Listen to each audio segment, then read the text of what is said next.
വചനാഗ്നി വചനാഗ്നി ആത്മാവിൽ അഭിഷേക വചനാഗ്നി വചനാഗ്നി വചനാഗ്നി ആത്മാവിൽ അഭിഷേക വചനാഗ്നി ദേശങ്ങൾ രാജ്യങ്ങൾ ഗോത്രങ്ങൾ വംശങ്ങളെങ്ങും അറിയട്ടെ വചനാഗ്നി ദേശങ്ങൾ രാജ്യങ്ങൾ ഗോത്രങ്ങൾ വംശങ്ങളെങ്ങും പടരട്ടെ വചനാഗ്നി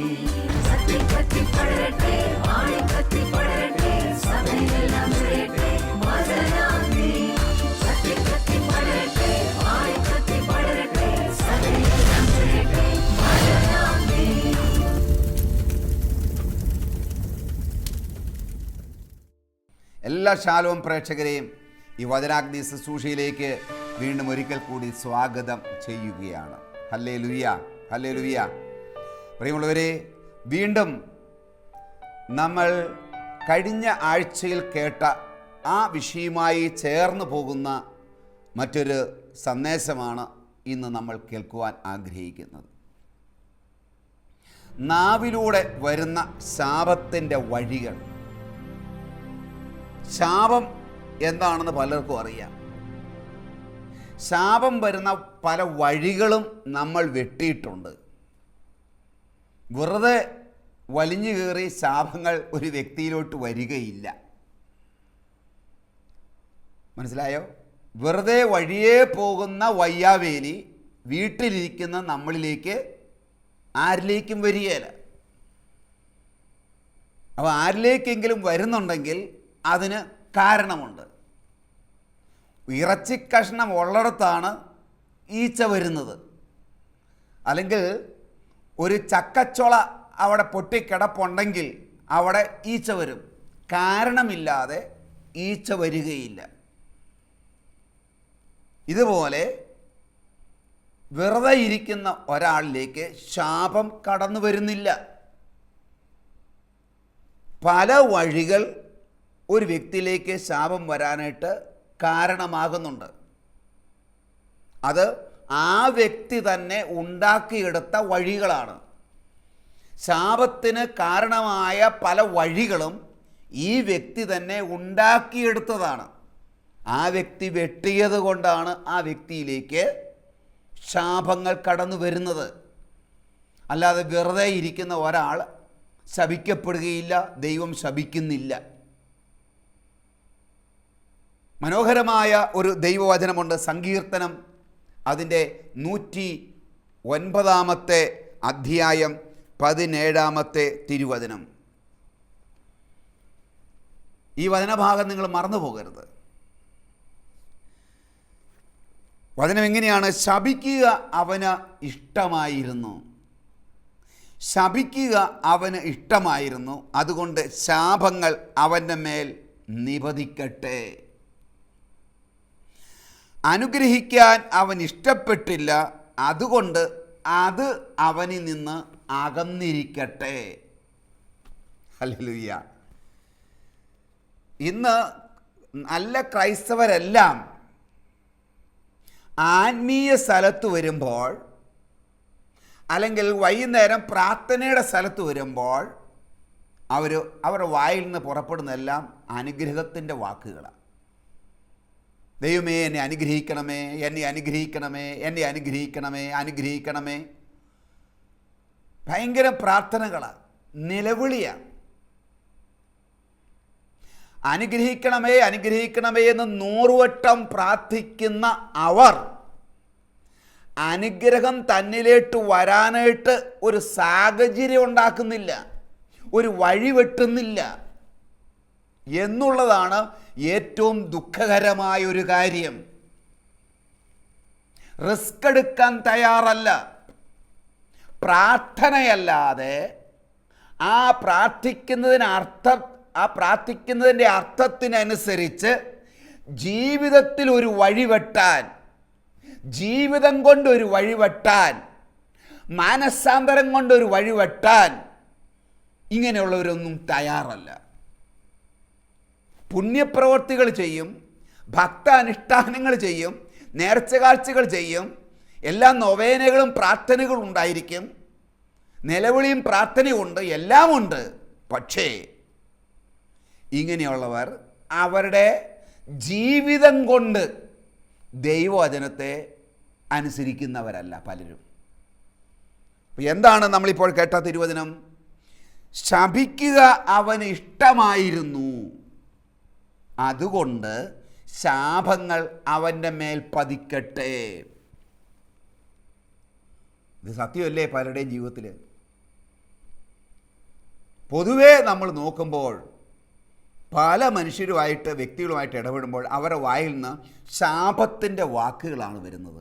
നെഗറ്റീവ് വാക്കുകൾ, ദ്വയാർത്ഥമുള്ള വാക്കുകൾ, ക്ഷയാത്മകമായ വാക്കുകൾ മറ്റുള്ളവരെ നോക്കി പറയും. അവർ മറ്റുള്ളവരുമായിട്ടുള്ള സംഭാഷണത്തിൽ നീ ഒന്നും ശരിയാകിയടാ, നിൻ്റെ ഭാവി എന്താടാ, നിൻ്റെ തലവര ഇതാടാ, നീ നന്നാകിയല്ല, ഇത് നീ അനുഭവിക്കാനാ, നീ ഇത് അനുഭവിക്കാനാടി, ഇത് നിന്നെയും കൊണ്ടേ പോവുകയുള്ളൂ, നീ ഇത് അനുഭവിച്ചോ, നീ ശരിയാകിയല്ല, നിനക്ക് രക്ഷയില്ല, നിനക്കൊരു ഭാവിയില്ല, നിനക്ക് ഗതി പിടിക്കുകയില്ല, ഇതുകൊണ്ടൊന്നും ക്ലച്ച് പിടിക്കുകയില്ല, ഈ അസുഖം മാറിയല്ല, ഇത് വീട്ടാനുള്ള വഴി ഉണ്ടാകുകയില്ല, തടസ്സങ്ങൾ മാത്രമേ ഉള്ളൂ. എപ്പോഴും പറയുന്നത് ഇങ്ങനെയുള്ള ശാപത്തിൻ്റെ വാക്കുകൾ, ശാപ അർത്ഥമുള്ള വാക്കുകൾ, നെഗറ്റീവ് വാക്കുകളാണ് മുഴുവൻ പറയുന്നത്.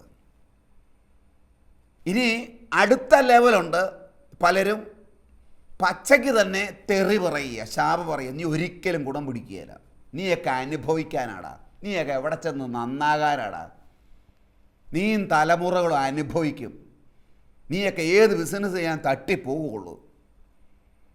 അപ്പോൾ തമാശന് പറയുന്നവരും കാര്യമല്ലാതെ വെറുതെ പറയുന്നവരും എന്നാൽ സീരിയസ് ആയിട്ട് പറയുന്നവരും എല്ലാമുണ്ട്. എങ്ങനെ പറഞ്ഞാലും ഫലം ഒന്ന് തന്നെ. മറ്റുള്ളവരെ ശപിക്കുന്ന ശാപവാക്കുകൾ പറയാൻ ഇന്ന് അനേകർക്ക് പല നാവുണ്ട്, 1000 നാവുണ്ട്, 1000 വാക്കുണ്ട്. എപ്പോഴും നമുക്കറിയാം, ഞാൻ തന്നെ കഴിഞ്ഞ ഒരാഴ്ച മുമ്പ് ഒരു വ്യക്തിയുടെ അടുക്കൽ ഇരിക്കേണ്ടതായിട്ട് വന്നു. അപ്പോൾ അവർ തമ്മിൽ 2-3 കൂട്ടുകാരാണ്, മദ്യപിച്ചുകൊണ്ടിരിക്കുക. അപ്പോൾ അവർ തമ്മിൽ പറയുന്ന മുഴുവൻ തെറിയ. 10 വാക്ക് അല്ലെങ്കിൽ പറയുന്നതിൻ്റെ ഇടയ്ക്ക് തന്നെ ഒരു 15 പ്രാവശ്യമായിരിക്കും ശരിക്ക് തെറിയുടെ വാക്കാണ് പറയുന്നത്. അവരുടെ സംസാര ശൈലി തന്നെ തെറി കൊണ്ട് കൂട്ടിയിണക്കിയ വാക്കുകളാണ് പറയുന്നത്. തെറി പറയുക, ശാപവാക്കുകൾ പറയുക. പ്രിയമുള്ളവരെ, ബൈബിൾ പറയുന്നു, ശപിക്കാൻ, ശാപവാക്കുകൾ പറയാൻ ഇഷ്ടപ്പെടുന്നവരുടെ മേൽ ശാപങ്ങൾ മാത്രമേ വരികയുള്ളൂ. ശാപങ്ങളാണ് അവരുടെ മേൽ പതിക്കുന്നത്. കാരണം അവൻ വിതയ്ക്കുന്നത് അതാ, ശാപത്തിൻ്റെ വാക്കുകളാണ് വിതയ്ക്കുന്നത്. ആരെ കണ്ടാലും അതങ്ങനെയാണ്, അതനുഭവിക്കാനാണ്, ശരിയാകില്ല, അവൻ രക്ഷപ്പെടാനാണ്, ഇതൊക്കെ അനുഭവിക്കാനുള്ളതാ, അവൻ്റെ മക്കൾ ഇങ്ങനെയല്ലേ, ആ അച്ഛൻ ഇങ്ങനെയാണ്, ആ ബ്രദർ ഇങ്ങനെയാണ്, ആ സ്ത്രീ ഇങ്ങനെയാണ്. എപ്പോഴും ശാപത്തിൻ്റെ വാക്കുകൾ പറയുക. നീ ഗുണം പിടിക്കുകയെന്ന് പറയുക, നീ നന്നാകുകയെന്ന് പറയുക, നീ അനുഭവിക്കൂടി എന്ന് പറയുക. ഇങ്ങനെയുള്ള വാക്കുകൾ നമ്മൾ പറഞ്ഞാൽ, തമാശന് പറഞ്ഞാലും സീരിയസ് ആയിട്ട് മനംതൊന്ന് പറഞ്ഞാലും, മനസ്സിൽ പുറത്ത് ശബ്ദം വരാതെ മനസ്സിൽ ഒരു വ്യക്തിയെ നോക്കി പറഞ്ഞാലും എല്ലാത്തിനും ഫലം ഒന്ന് തന്നെ. അങ്ങനെ പറയുന്നവരുടെ ജീവിതത്തിൽ ആ പറയുന്നത് പോലുള്ള അനുഭവങ്ങൾ അവരുടെ ജീവിതത്തിൽ അവരനുഭവിക്കും. മനസ്സിലായോ? നിങ്ങൾ ആരെ നോക്കി പറയുന്നു അവരല്ല അനുഭവിക്കുന്നത്, നമ്മൾ അനുഭവിക്കും. അതാണ് തിരുവചനം പറയുന്നത്, ശപിക്കുക അവൻ ഇഷ്ടമായിരുന്നു. ശപിക്കുന്നത്, ശാപവാക്ക് പറയാൻ വലിയ ഇഷ്ടമാണ്. കൂട്ടുകാർ കൂടിയിരിക്കും, തമാശനൊക്കെ പറയും, അവരെ രസിപ്പിക്കാൻ, അവരുടെ മുമ്പിൽ ഒരാളാകാൻ വേണ്ടിയിട്ടൊക്കെ ഇഷ്ടമായിരുന്നു, അതുകൊണ്ട് അവൻ്റെ മേൽ ശാപങ്ങൾ പതിക്കട്ടെ. ആരുടെ മേൽ അനുഗ്രഹങ്ങൾ വരുന്നത്? അതിനെ ചേർത്തുള്ള വചനഭാഗം വീണ്ടും പറയുകയാണ്, അനുഗ്രഹിക്കാൻ അവൻ ഇഷ്ടപ്പെട്ടില്ല. അനുഗ്രഹിക്കാൻ അവൻ ഇഷ്ടപ്പെട്ടില്ല. ഇഷ്ടപ്പെടാത്തതിൻ്റെ കാരണം ഒന്നാമത് അറിയാൻ മേല, അനുഗ്രഹത്തിൻ്റെ വാക്ക് ഒരാളെ നോക്കി പറയാൻ, നിനക്ക് നന്മയുണ്ടാകട്ടെ, നിനക്ക് ഉയർച്ചയുണ്ടാകട്ടെ, നിൻ്റെ തലമുറ അനുഗ്രഹിക്കട്ടെ, ബിസിനസ്സിൽ നന്മയുണ്ടാകട്ടെ, നിൻ്റെ കടബാധ്യത മാറട്ടെ, നിൻ്റെ കുഞ്ഞുങ്ങൾ അനുഗ്രഹിക്കപ്പെടട്ടെ, ഈ കഷ്ടത മാറും, ഈ പ്രയാസം മാറും, ഈ ദുരിതം മാറും, ഇന്നല്ലെങ്കിൽ നാളെ ദൈവം നിൻ്റെ തലമുറയെ അനുഗ്രഹിക്കും, മക്കൾക്ക് നല്ല ഭാവി ഉണ്ടാകും. ഇങ്ങനെയുള്ള അനുഗ്രഹത്തിൻ്റെ, ഉയർച്ചയുടെ, അഭിവൃദ്ധിയുടെ, നന്മയുടെ വാക്കുകൾ മറ്റുള്ളവരെ നോക്കി പറയാൻ ഇന്ന് പലർക്കും അറിയാൻ മേല. അതുകൊണ്ട് എന്താ സംഭവിക്കുന്നത്? ബൈബിൾ പറയുന്നു, അനുഗ്രഹിക്കാൻ അവൻ ഇഷ്ടപ്പെട്ടില്ല, അതുകൊണ്ട് അത് അവനിൽ നിന്ന് അകന്നിരിക്കട്ടെ. ആരിൽ നിന്ന്? മറ്റുള്ളവരിൽ നിന്നല്ല, ഈ പറയാൻ ഇഷ്ടപ്പെടാത്തവരിൽ നിന്ന്. അവൻ എന്ത് ഇഷ്ടപ്പെടുന്നില്ല അത് അവനിൽ നിന്ന് അകന്നു നിൽക്കട്ടെ. കേട്ടോ, മറ്റുള്ളവരെ അനുഗ്രഹിക്കാൻ ഇഷ്ടപ്പെടാത്ത നിന്നിൽ നിന്ന് അനുഗ്രഹങ്ങൾ അകന്നിരിക്കട്ടെ എന്ന് തിരുവചനം നമ്മളെ പഠിപ്പിക്കുക. ഹല്ലേലൂയ! ഇത് വളരെ ഗൗരവമായിട്ട് നമ്മൾ മനസ്സിലാക്കേണ്ട, ബോധ്യപ്പെടേണ്ട കാര്യമാണ്. വളരെ സീരിയസ് ആയിട്ട് നമ്മൾ കാണണം. അപ്പോൾ മറ്റുള്ളവരെ നോക്കി, മറ്റുള്ളവരെന്ന് പറയുമ്പോൾ ഒന്നാമത് എൻ്റെ ജീവിത പങ്കാളിയെ, എൻ്റെ മക്കളെ, എൻ്റെ മാതാപിതാക്കളെ, ഞാനുമായിട്ട് ഏറ്റവും ഇടപെടുന്നത് എൻ്റെ അയൽവക്കത്തുള്ളവർ. ദിവസവും കാണുകയല്ലേ അവരെ വഴിയിലോട്ടിറങ്ങുമ്പോൾ. നമ്മുടെ സ്നേഹിതർ,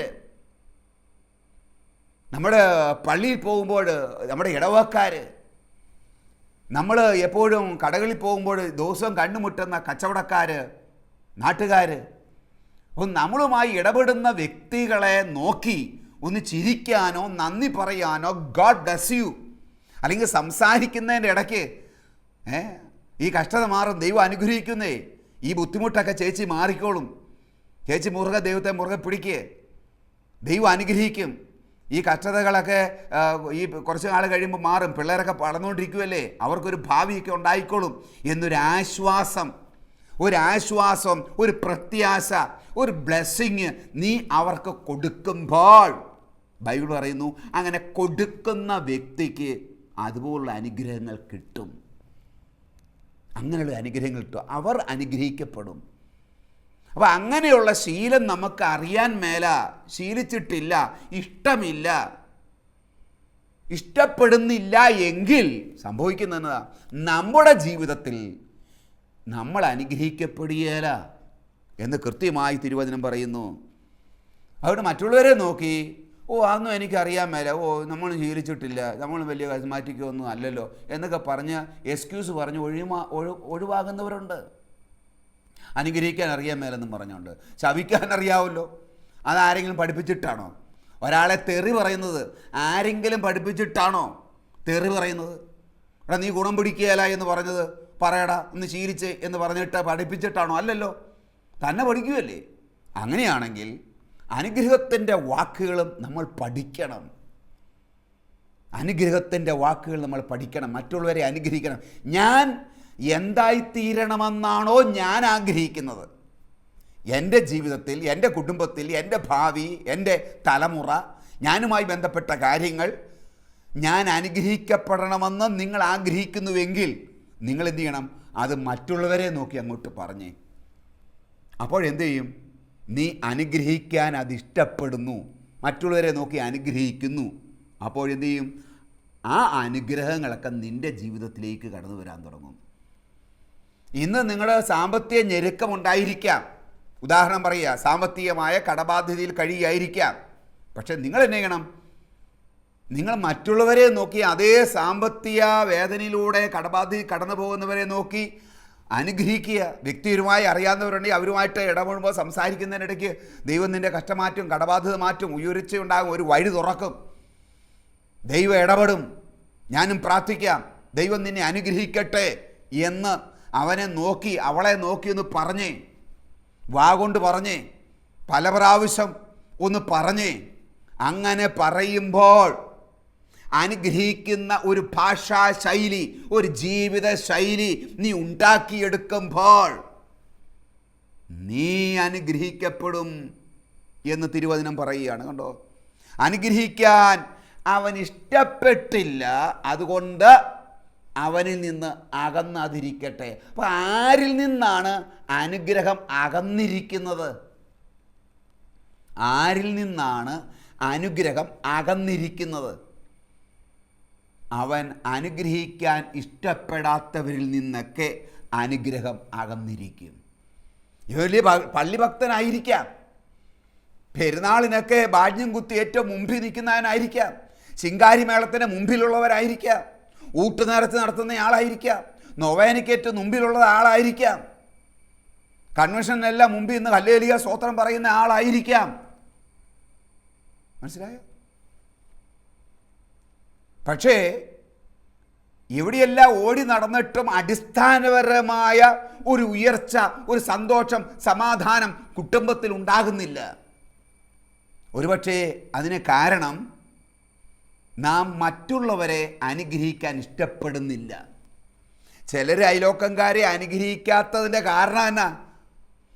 നമ്മൾ അവനെ എങ്ങാനും അനുഗ്രഹിച്ചാൽ, അങ്ങനെ പലവട്ടം അനുഗ്രഹിച്ചാൽ അവൻ അങ്ങോട്ട് അനുഗ്രഹിക്കപ്പെട്ട് കുറെ കൂടെ അനുഗ്രഹിക്കപ്പെട്ട് അങ്ങനെ അനുഗ്രഹിക്കപ്പെട്ട് അവൻ എന്നേക്കാൾ കൂടുതൽ അനുഗ്രഹിക്കപ്പെട്ടാലോ അപ്പോൾ അത് എനിക്കൊരു ക്ഷീണമാണ്,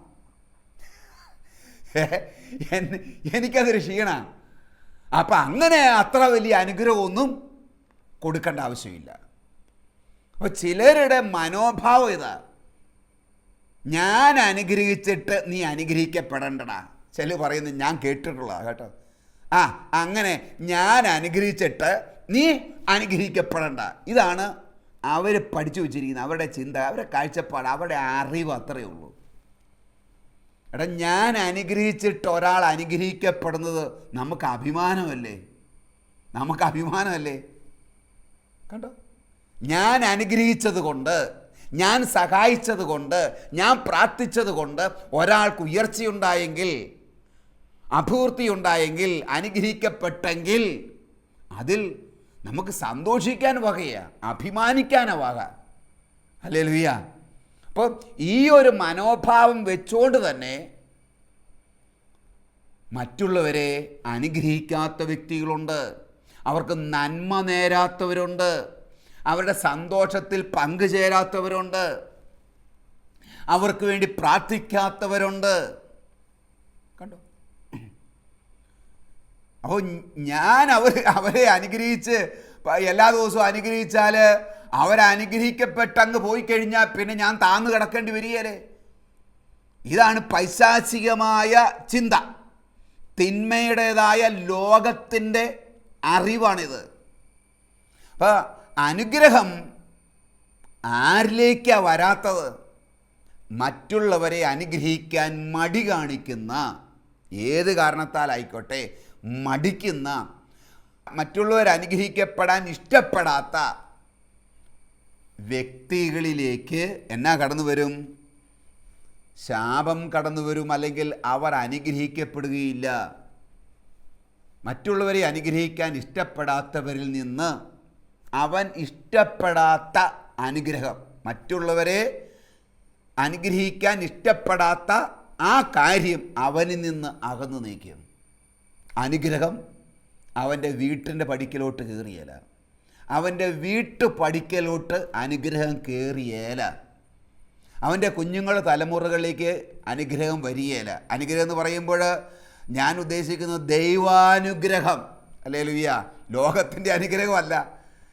ചിലപ്പോൾ ശാപത്തിൽ കഴിയുന്നവനും ദൈവാനുഗ്രഹം ഇല്ലാത്തവനും ലോകത്തിൻ്റെ സമ്പത്ത് കാണുമായിരിക്കാം. മനസ്സിലായോ? നല്ല വലിയ കാറ് കാണും, ചിലപ്പോൾ 2 കാറ് കാണുമായിരിക്കാം, 2 നില വീടുണ്ടായിരിക്കാം, മക്കൾ വിദേശത്തായിരിക്കാം, ഒന്നിൻ്റെയും കുറവില്ലാത്തവനായിട്ട് നമുക്ക് തോന്നുമായിരിക്കാം. അത് ലോകത്തിൻ്റെ സമ്പത്താണ്. ലോകത്തിൻ്റെ സമ്പത്ത് അത് തുരുമ്പാണെന്ന് പറയും, ചപ്പും ചവറും തുരുമ്പുകളാണ്. അപ്പോൾ അനുഗ്രഹം, സമൃദ്ധി എന്ന് ഞാൻ പറയുമ്പോൾ ലോകത്തിൻ്റെ സമൃദ്ധി അല്ല മെയിനായിട്ട് ഞാൻ ഉദ്ദേശിക്കുന്നത്, ദൈവത്തിൻ്റെ അനുഗ്രഹം. ദൈവത്തിൻ്റെ അനുഗ്രഹത്തിനകത്ത് ലോകത്തിൻ്റെ അനുഗ്രഹവും ഇരിപ്പുണ്ട്. എന്നാൽ ലോകത്തിൻ്റെ മാത്രം അനുഗ്രഹമാണെങ്കിൽ അതിനകത്ത് ദൈവാനുഗ്രഹമോ ദൈവ ഇഷ്ടമോ ഇല്ല. ഹല്ലേലൂയ. അപ്പോൾ ദൈവത്തിൻ്റെ അനുഗ്രഹമാണ് നമ്മളിലേക്ക് കടന്നു വരേണ്ടത്. ദൈവത്തിൻ്റെ അനുഗ്രഹത്തിന് വേണ്ടിയാണ് നമ്മൾ വഴിവെട്ടേണ്ടത്. ഹല്ലേലൂയ.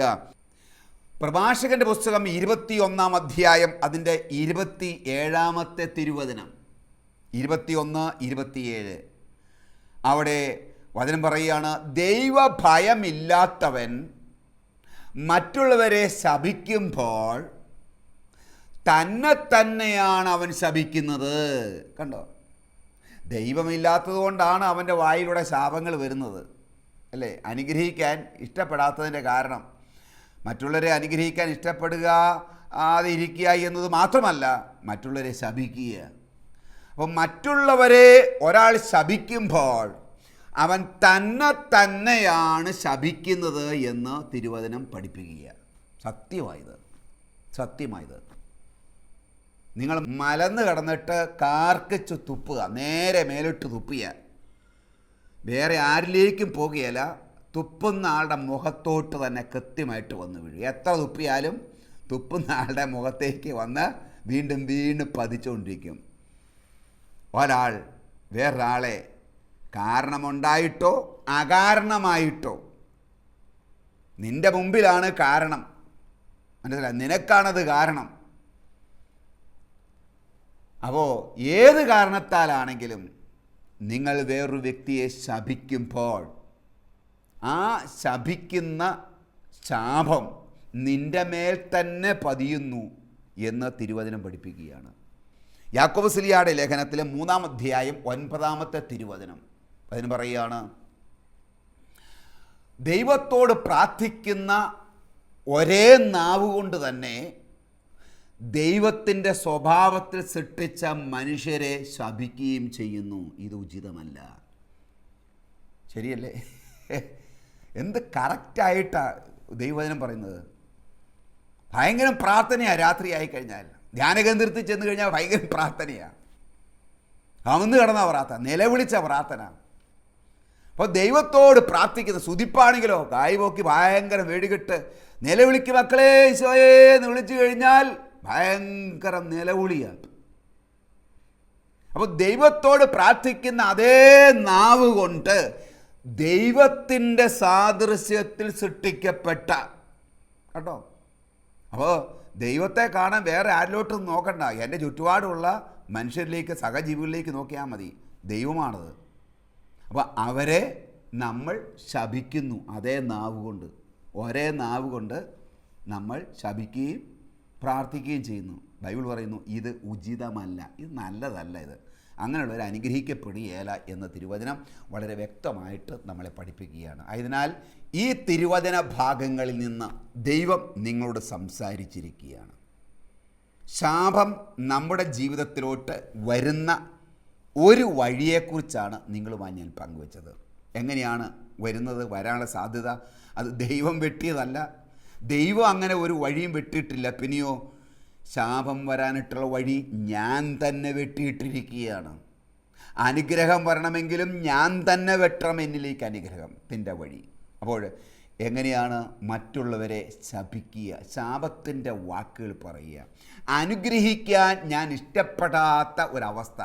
അപ്പോൾ അതുകൊണ്ട് അനുഗ്രഹത്തിൻ്റെ ഒരു ജീവിത ശൈലി നമ്മൾ കെട്ടിപ്പടുക്കുക. ആരെയും കണ്ണുടച്ച്, പ്രത്യേകിച്ച് ഒരു കാരണവും വേണ്ട, ഒരു കാരണവും ഇല്ലാതെ തന്നെ കാണുന്നവരെയെല്ലാം വെറുതെ നമ്മൾ എന്ത് ചെയ്യണം? ബ്ലെസ് ചെയ്യണം, അനുഗ്രഹിക്കണം. മക്കളെ അനുഗ്രഹിക്കണം, പലവട്ടം അനുഗ്രഹിക്കണം, അയലോക്കംകാരെ അനുഗ്രഹിക്കണം, ഫോൺ വിളിക്കുമ്പോൾ എല്ലാവരെയും അനുഗ്രഹിക്കണം, നമ്മളുമായി ഇടപെടുന്ന എല്ലാവരോടും ചുമ്മാ ചിരിച്ചുകൊണ്ട് സന്തോഷത്തോടെ നന്ദി പറയുക, താങ്ക് യു പറയുക, ഗഡ് ബ്ലെസ് യു പറയുക, നിനക്ക് നന്മയുണ്ടാകട്ടെ എന്ന് പറയുക. അനുഗ്രഹിക്കാൻ നീ ഇഷ്ടപ്പെട്ടാൽ അത് നിൻ്റെ കുടുംബത്തിൽ, നിൻ്റെ ജീവിതത്തിൽ ഉണ്ടാകും. അനുഗ്രഹിക്കാൻ നീ ഇഷ്ടപ്പെടാതിരുന്നാൽ അത് ഏത് അനുഗ്രഹം നിന്നിൽ നിന്ന് അകന്ന് നിൽക്കും. നിൻ്റെ വീട്ടിൻ്റെ 5 അയലോക്കത്ത് പോലും കയറിയല്ല എന്ന് തിരുവചനത്തിൻ്റെ വെളിച്ചത്തിൽ ഇന്ന് നമ്മൾ മനസ്സിലാക്കി. അതുകൊണ്ട് ജീവിതത്തിൽ ഒരു മാറ്റം വരുത്തി. മനസ്സിലായ? ശാപം കടന്നു വരുന്ന വഴികളെ കൊട്ടി അടച്ച് അനുഗ്രഹത്തിന് വേണ്ടി വഴിവെട്ടി നമ്മുടെ ജീവിതത്തെ നമുക്ക് ക്രമീകരിക്കാം. നമ്മുടെ ദൈവത്തെ സ്തുതിക്കാൻ ഉപയോഗിക്കുന്ന ദൈവത്തെ സ്തുതിക്കുക മാത്രമല്ല, മറ്റുള്ളവരെ കൂടെ, അവരെ കൂടെ പ്രകീർത്തിക്കാൻ, അവർക്കും കൂടെ നന്ദി പറയാൻ, അവരെ കൂടെ അനുഗ്രഹിക്കുന്ന ഒരു ജീവിതശൈലിയിലേക്ക് വന്നു കഴിഞ്ഞാൽ നമ്മുടെ ജീവിതത്തിൽ നമ്മുടെ തലമുറകൾ അനുഗ്രഹിക്കപ്പെടും. നമുക്ക് പ്രാർത്ഥിക്കാം.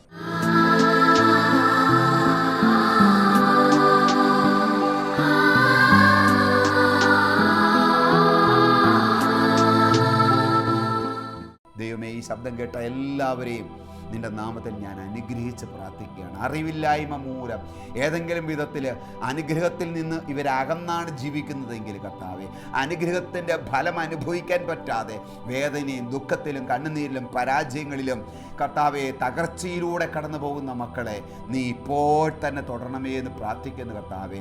അവരുടെ അജ്ഞതകളെ നീ കണക്കിലെടുക്കരുതേ എന്ന് പ്രാർത്ഥിക്കുന്നു കർത്താവെ. ശാപത്തിൻ്റെ അടിമത്തത്തിൽ നിന്നും ആ ബന്ധനത്തിൽ നിന്നും നിന്റെ നാമത്തിൽ അവർ വിട്ടുതൽ പ്രാപിക്കട്ടെ എന്ന് പ്രാർത്ഥിക്കുന്നു കർത്താവെ. അനുഗ്രഹിക്കാനുള്ള അനുഗ്രഹത്തിൻ്റെ ഒരു പ്രാക്ടീസ്, ഒരു ശീലം, ആ അനുഗ്രഹത്തിൻ്റെ ഒരു ഭാഷാ ശൈലി അവരുടെ ജീവിതത്തിൽ കൊടുക്കണമേ. ഒരു ജീവിത ശൈലി കൊടുക്കണമേ കർത്താവെ. അതിൽ എൻജോയ് ചെയ്യുവാൻ ഇവരുടെ കൃപ അവർ കൊടുക്കണമേ. പരിശുദ്ധാത്മാവേ, ഇവരുടെ നാവിനെ ഏറ്റെടുക്കണമേ എന്ന് പ്രാർത്ഥിക്കുന്നു.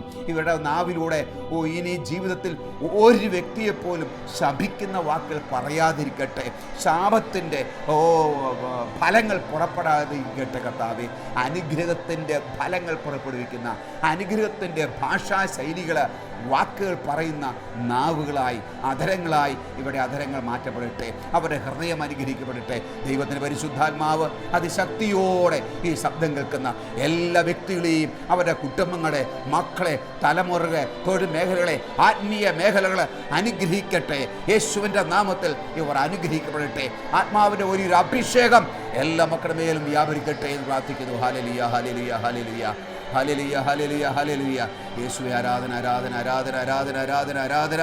ദൈവമേ നന്ദി, ദൈവമേ സ്തുതി. Hallelujah, hallelujah, hallelujah. പ്രാർത്ഥന സ്തോത്രം കർത്താവേ, യേശുവിൻ്റെ നാമത്തിൽ തന്നെ. Amen, amen. God bless U.